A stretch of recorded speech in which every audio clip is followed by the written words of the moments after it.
Buenas noches a todos, bienvenidos a esta sesión de estudio bíblico. Hoy vamos a estudiar la sesión número 4 del volumen 1 de la serie Escucha y como se lo anunciamos en el grupo de WhatsApp, vamos a hablar sobre la manera como el Señor trata con el pecado. Eh, la sesión de esta noche se llama Dios juzga el pecado. Entonces vamos a ver la manera como Dios lo trata. Pero antes de comenzar, vamos a poner este estudio en manos del Señor. Esteban, ¿nos puedes dirigir en oración, por favor? Sí, señor, con mucho gusto. Bueno, señor, muchas gracias por reunirnos una vez más. Estamos aquí en tu nombre, queremos aprender de ti, queremos estudiar tu palabra y por eso estamos aquí.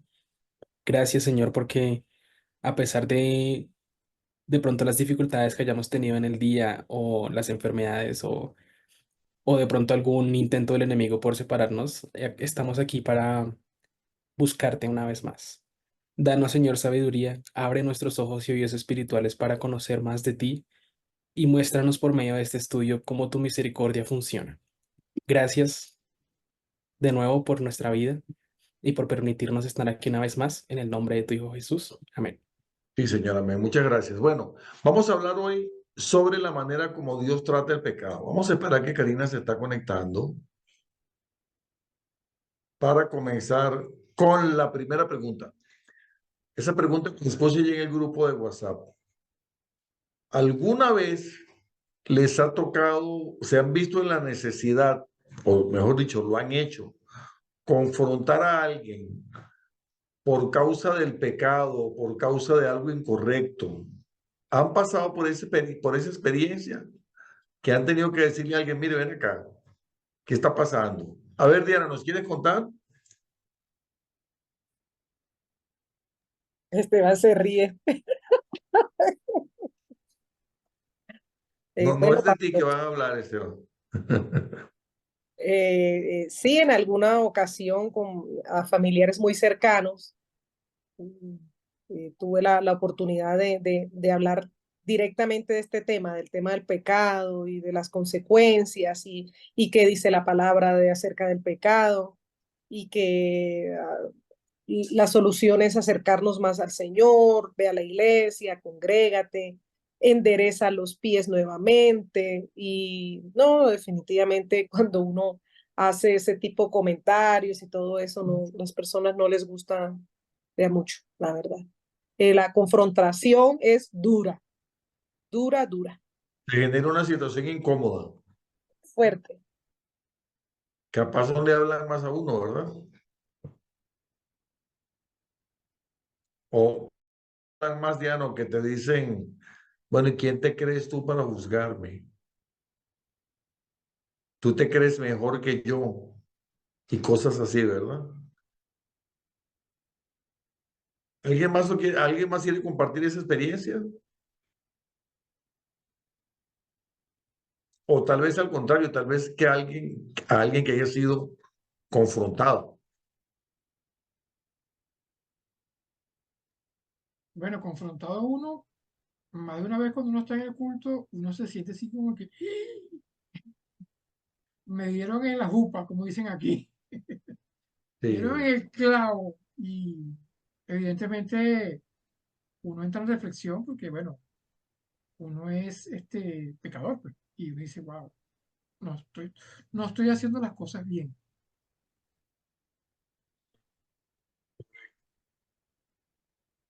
Entonces, cuando uno le toca, digamos, vamos a suponer que nosotros, supongamos, caso hipotético, que nosotros somos los bien portados siempre y que confrontamos a alguien que nosotros sabemos que está pecando.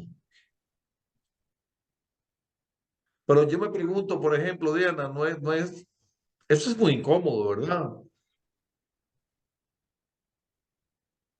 Sí, porque terminan también hablando mal de uno, y entonces que la perfecta, y entonces que desde el sitio donde estás, desde la posición en que estás, te es fácil decirme las cosas, pero cuando uno ama muchísimo a un familiar, uno le muestra lo que está escrito, la verdad, y ora mucho por el familiar también, porque pues acompañado de una charla así tan un poquito tan fuerte, mira, si tú sigues así, te puede pasar esto, y Dios respalda mucho, porque uno a veces confronta a la persona y las cosas suceden tal cual como el Señor hace que uno se lo diga a la persona.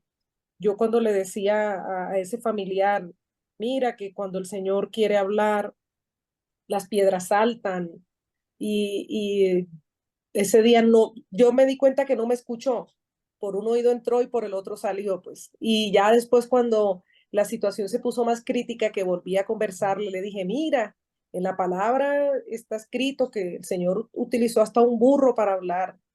Y yo con esta cara de burra te dije las cosas y no me pusiste cuidado. De manera, Sí, yo, Claudia. mira, yo con mi carita de burrita y te dije, el Señor habla, el Señor habla.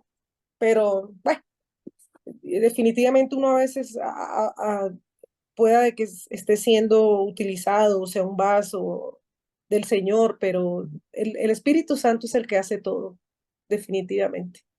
mi pregunta era, Diana y todos, ¿por qué tener ese momento tan incómodo y tal vez echarse un enemigo? ¿No es más fácil uno quedarse callado y dejar que cada quien haga lo que mejor le parezca? O sea, es más cómodo. Pastor, pero es un ser querido, Sí, es un pero ser. hemos sido llamados a misericordia, a Ah, salvar a nuestros seres amados. mira, va a pasarte esto, estás en pecado, esto, lo otro, el Señor opina en la palabra de esto y esto, uno habla de la palabra. Me gustó lo que dijiste, es un ser querido. Es decir, el hecho de que sea una persona a quien tú amas hace una diferencia, ¿ok? ¿En qué sentido? En que corres el riesgo, sabes que te vas a buscar un momento incómodo, sabes que probablemente esa persona te va a señalar, probablemente no te va a hablar más, vas a perder la amistad, el trato con un familiar, porque lo confrontas, pero es porque es un ser querido. Entonces, ¿por qué confrontas a ese ser querido? Por amor, Porque Sin uno duda, quiere lo ¿verdad? mejor para esa persona y no quiere que se pierda. que no Porque quiere. quieres lo mejor para esa persona. Entonces, eso es exactamente la manera como Dios lo hace con nosotros, ¿verdad? Por eso dice la palabra que el buen padre a quien ama disciplina. Entonces, bueno, vamos a entrar aquí en nuestro estudio de esta noche, después de esta introducción, de este ejemplo que pusimos. Vamos a buscar nuestro estudio de esta noche. Bueno, vamos a comenzar leyendo un poquito aquí, Génesis 1, 26, 27. Dice,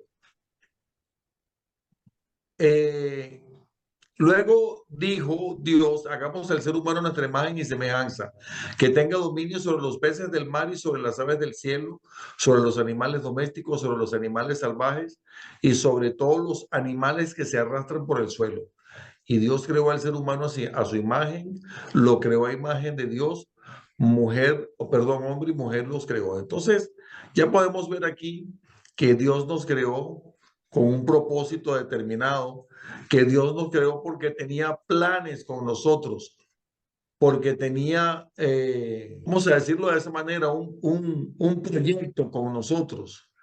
Entonces, bueno, la semana pasada estuvimos viendo el libro de Romanos, en el cual se hace la comparación entre, primero se explica que a raíz del pecado de Adán, entonces el pecado entra el mundo y con el pecado entra la muerte y entonces la muerte pasó a toda la humanidad, dice la Biblia, por cuanto todos pecaron, incluso aunque antes de promulgarse la ley ya existía el pecado, pero dice, es cierto que el pecado no se toma en cuenta cuando no es ley, sin embargo, dice Romanos 5, versículo 14.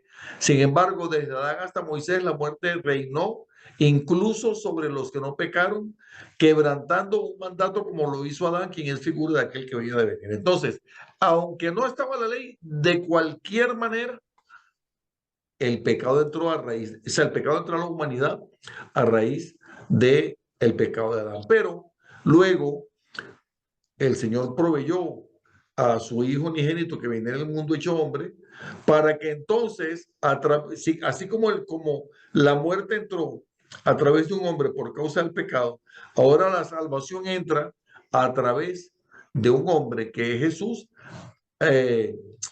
por medio de la misericordia del Señor.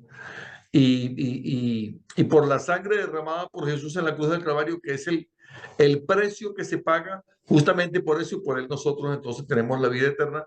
Y se hace la comparación o ¿cómo se diría la analogía entre Jesús y Adán? Entonces,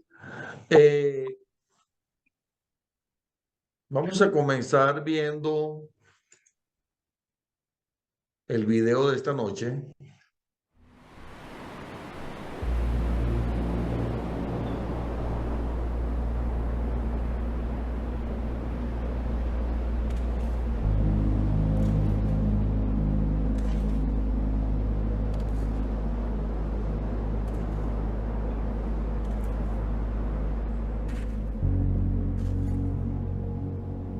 Uno de los grandes desafíos de leer la Biblia es nuestra tendencia de simplificar los relatos y convertirlos en lindos cuentos para antes de dormir.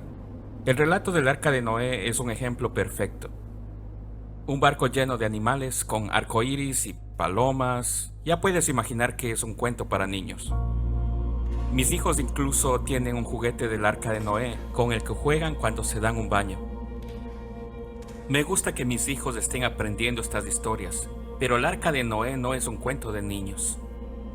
De hecho, este relato presenta una de las tensiones más difíciles y complejas de toda la Biblia.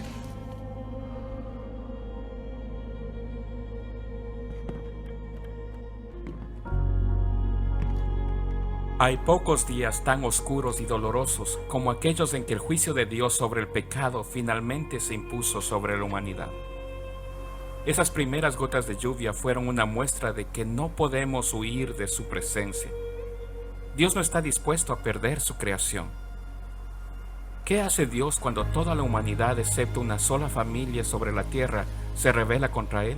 ¿Qué hace un creador cuando su creación se ha convertido en una maldición para sí misma? ¿Cuán oscuro es el día en que la tierra es descrita por su caótica violencia?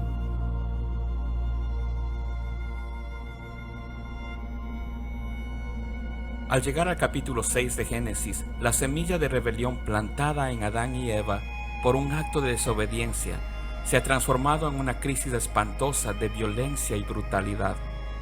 El asesinato de Abel por manos de Caín solo fue el comienzo. Toda la tierra se convirtió en un campo de rebelión. Génesis describió una creación llena de la presencia de Dios.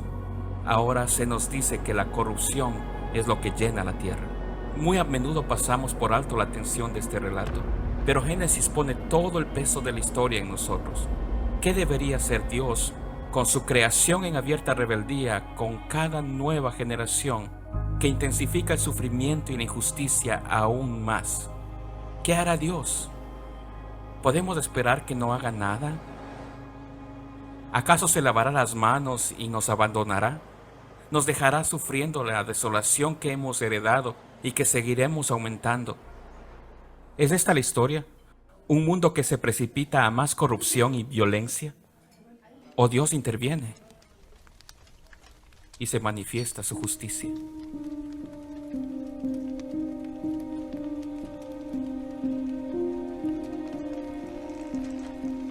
Si alguna vez tuviste que pronunciarte ante la injusticia de un amigo o un hijo a quien amas profundamente, sabes lo difícil que puede ser esa tensión, y sabes que ignorarla no es mostrar amor. Debemos asumir toda la complejidad de la situación. Así también, Dios toma una decisión que produce un profundo dolor. Esta violencia no puede continuar. Por el bien de la humanidad y la creación y a causa de su amor por las personas, Dios interviene directamente para poner fin a todo esto. Esta es una de las grandes tensiones de la Biblia. ¿Cómo Dios puede ser justo y también amoroso? ¿Cómo puede rescatar a su creación cuando ésta se ha rebelado contra Él? Tal vez lo más sorprendente de esta historia no es que Dios puso fin a la violencia humana, sino que preservó a la humanidad y no terminó con ella. El compromiso de Dios con su creación es mucho mayor de lo que podríamos esperar, suficientemente grande como para salvar a Noé, y la familia de Noé asumió el llamado original, el propósito de Dios de llenar la tierra y caminar con Él. El principio de Génesis sugiere algo que todos sabemos que es verdad. Este mundo no es lo que debería ser. No somos enteramente como Dios nos creó. Y si somos sinceros, además de sufrir, también contribuimos al sufrimiento de este mundo. Ese mismo pecado que corrompió el jardín y llevó al mundo a la rebelión, ese pecado está en nosotros. El mundo necesita ser rescatado. Nosotros lo necesitamos. Y en Génesis tenemos a un Dios que no nos abandona, ni siquiera cuando nosotros lo dejamos a Él.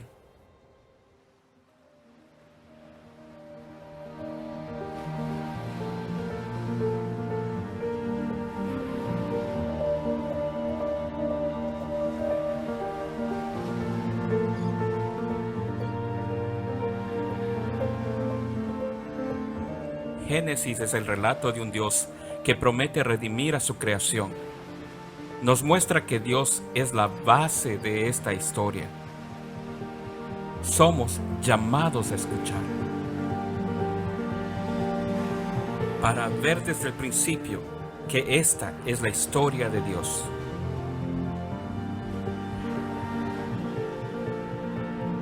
Es la historia de cómo Dios rescata a su pueblo. Es la historia de cómo una persona justa puede convertirse en la esperanza de una nueva humanidad.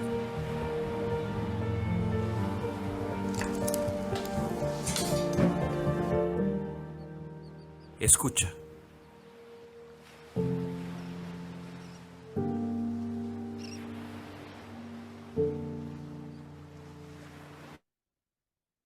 Gracias, Guillermo. Bueno, creo que está bastante, es bastante explícito el video, ¿verdad? Miren que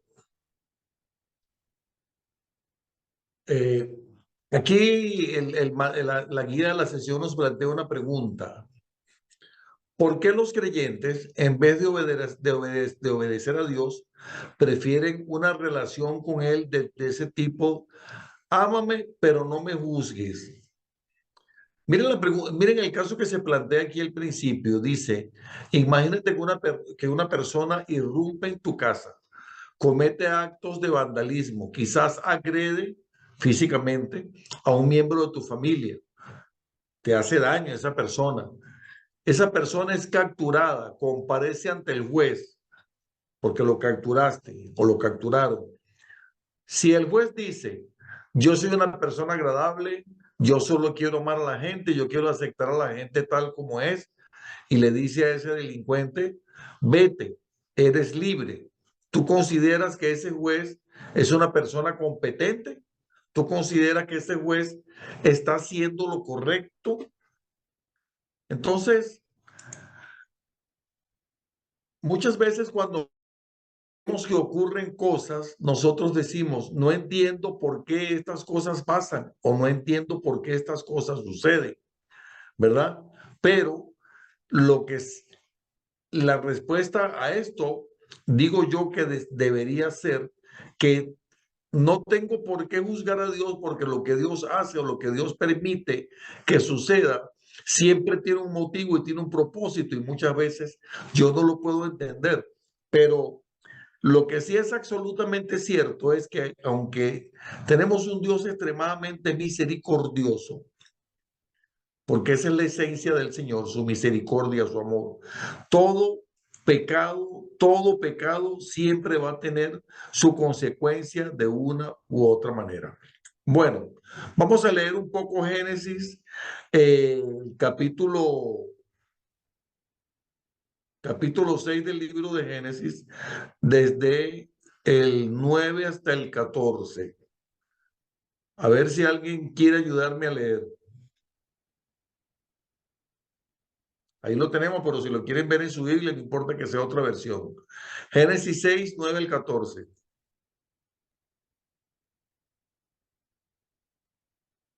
Aquí lo tengo. ¿Ok? Dice, esta es la historia de Noé. Noé era un hombre justo e íntegro entre su gente y anduvo fielmente con Dios.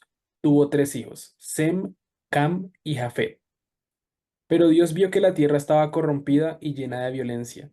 Al ver Dios tanta corrupción en la tierra y que la gente había corrompido su conducta, dijo a Noé, he decidido acabar con la gente, pues por su causa la tierra está llena de violencia. Así que voy a destruir a la gente junto con la tierra. Constrúyete un arca de madera resinosa.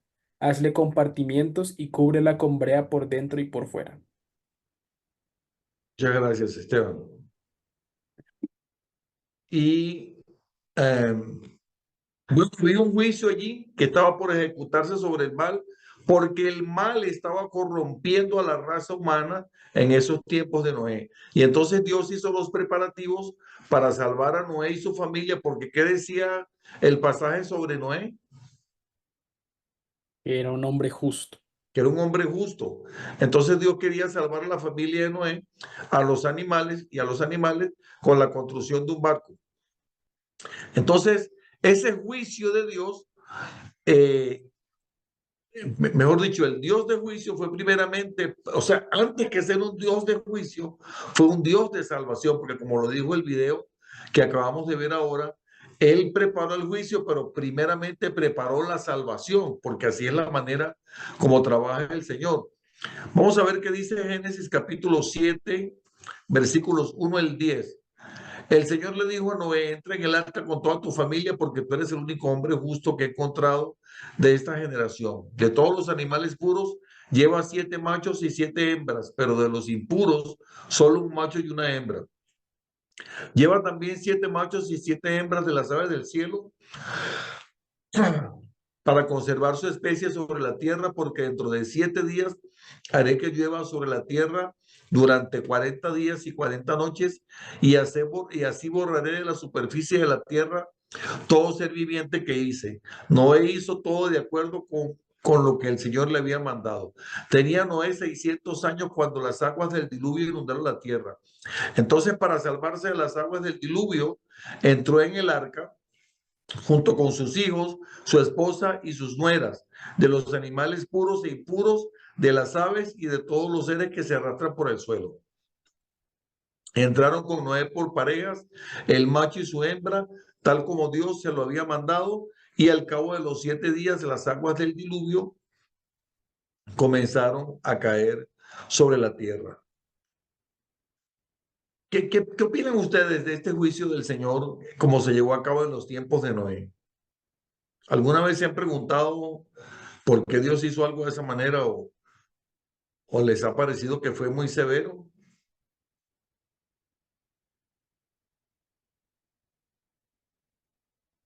¿Nadie quiere hablar?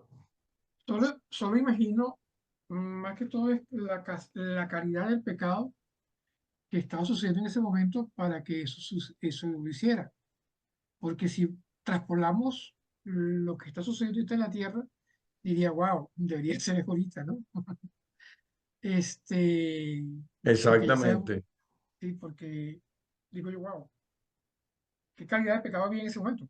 Me imagino que también que quería hacer como un borrón de lo que había diseñado porque no había resultado lo que él quería. Claro, sabemos que después la confrontación existió y por eso fue que Dios dijo, bueno, ya no lo haré de esa manera nuevamente, ¿ok? Pero sabemos que ahorita vamos Estamos en en el tiempos mismo, parecidos a los de Noé. es correcto. Ahora Muy miren parecido. esto. Miren qué interesante esto. Perdón, Génesis capítulo 9. Dice, Dios bendijo a Noé y a sus... Perdón. Ya esto es después del diluvio. Dios bendijo a Noé y a sus hijos con estas palabras: sean fructíferos, multiplíquense y llenen la tierra. Todos los animales de la tierra tendrán temor y miedo ante ustedes, las aves, las bestias salvajes, los animales que se arrastren por el suelo y los peces del mar. Todos estarán bajo su dominio. Todo lo que se mueve y tiene vida, al igual que las verduras, les servirá de alimento. Yo les doy todo esto, pero no deberán comer con sangre. La sangre es vida. Por cierto, de la sangre de ustedes yo habré de pedirles cuentas. A todos los animales y a todos los seres humanos pediré cuentas de las vidas de sus semejantes. Si alguien derrama la sangre de un ser humano, otro ser humano derramará la suya, porque el ser humano ha sido creado a imagen de Dios mismo. En cuanto a ustedes, sean fructíferos y multiplíquense. Sí, multiplíquense y llenen la tierra. Dios otra vez habló a Noé y a sus hijos y dijo: yo establezco mi pacto con ustedes, con sus descendientes y con todos los seres vivientes que están con ustedes, es decir, con todos los seres vivientes de la tierra que salieron del arca, las aves. Este es mi pacto con ustedes. Nunca más serán exterminados todos los seres vivientes por las aguas del diluvio. Nunca más habrá un diluvio que destruya la tierra.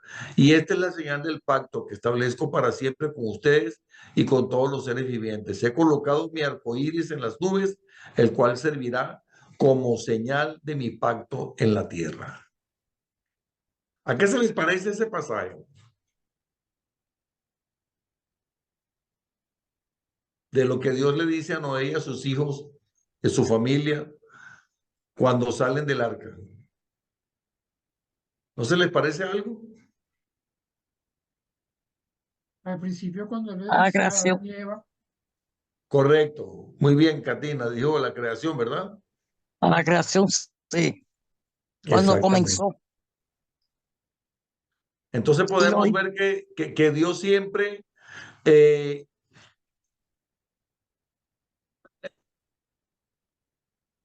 dice las cosas a través del hombre, es decir, con la raza humana, y siempre tiene propósito con el hombre. Entonces, viendo todo esto, yo quisiera preguntarle, vamos a tratar de responder las preguntas que están acá. ¿Cómo describirías tu opinión acerca del amor de Dios? Y también, ¿cómo describirías tu opinión acerca del juicio de Dios? Tal vez era Dios muy severo en lo que hace. ¿Qué opinan ustedes? ¿Y qué opinan acerca del amor de Dios? ¿Qué opinan acerca del amor y qué opinan acerca del juicio de Dios? ¿Tenemos un Dios muy severo? el Señor es severo con el perverso y con la maldad. Me gusta esa afirmación. bueno, yo creo que Sí. ¿Qué no es opinan que sea ustedes? ¿Es muy severo. severo? Yo no creo que sea, yo no digo que sea severo, él es misericordioso.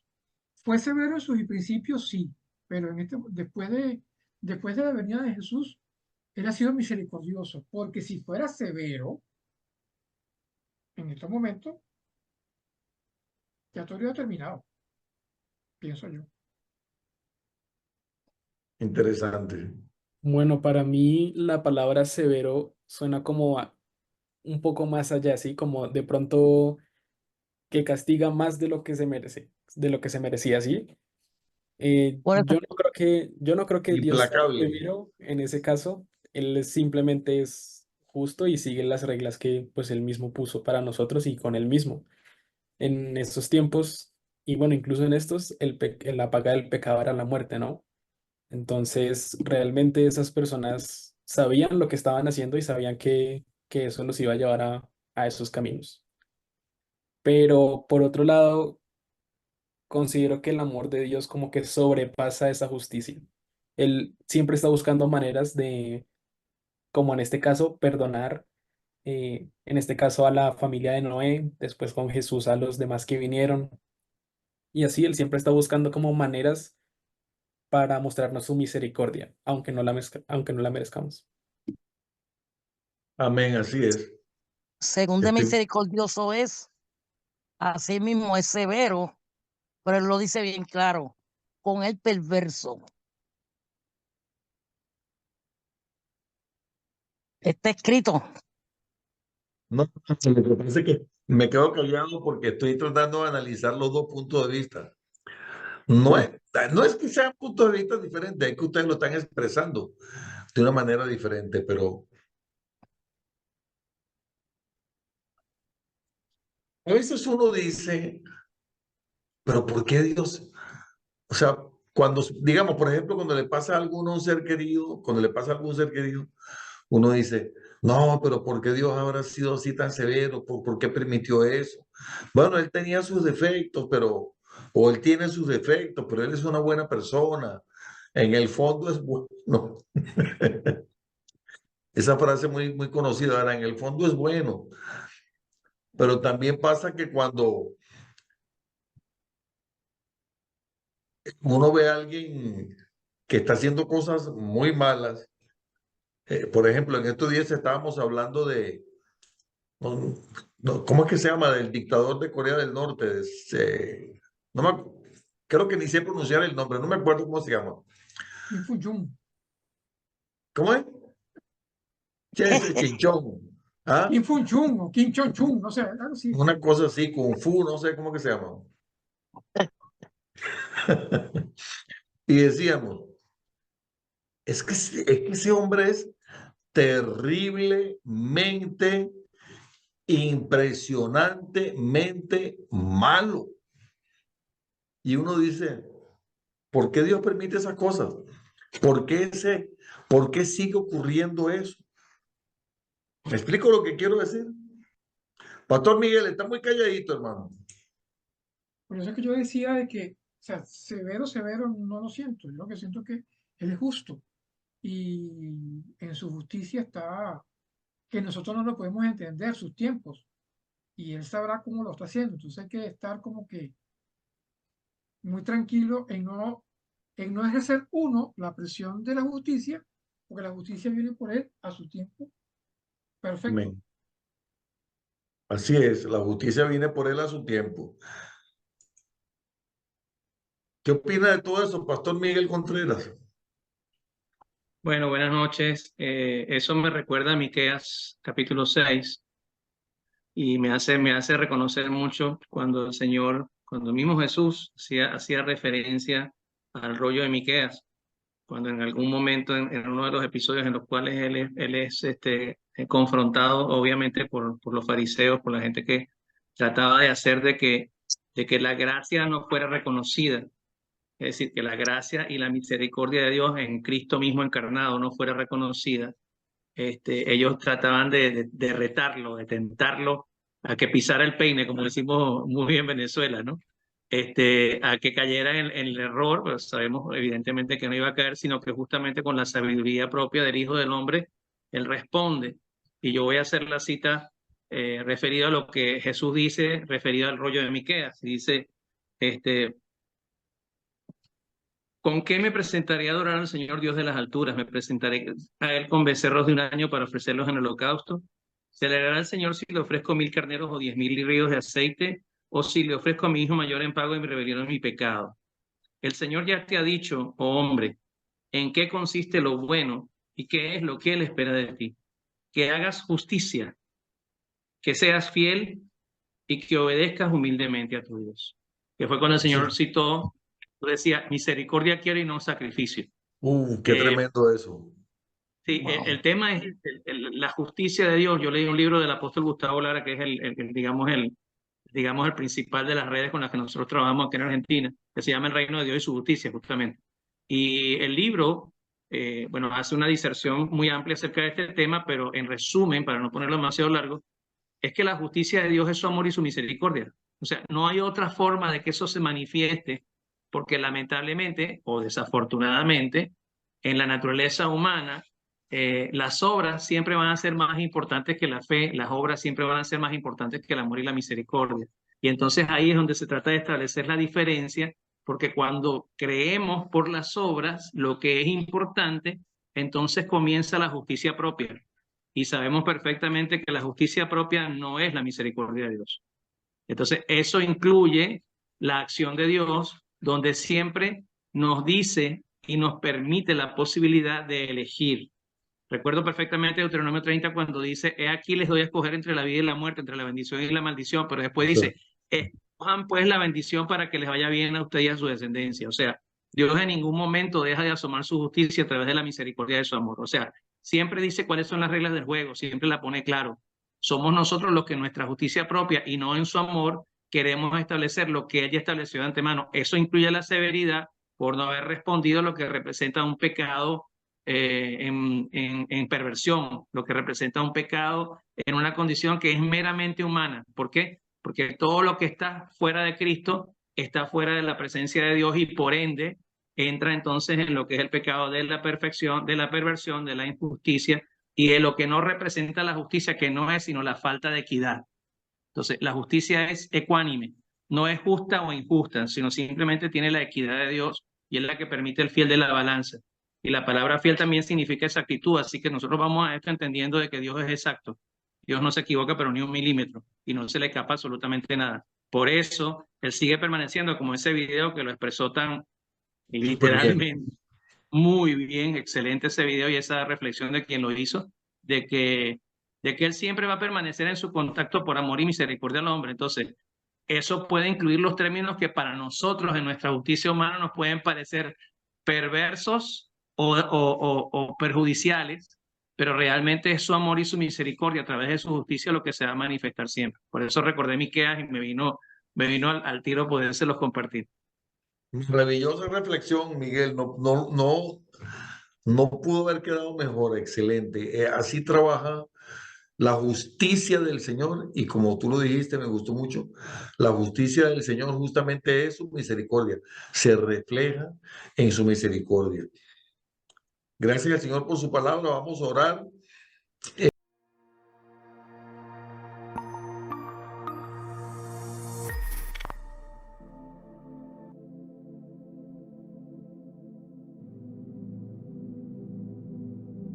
Bienvenidos todos a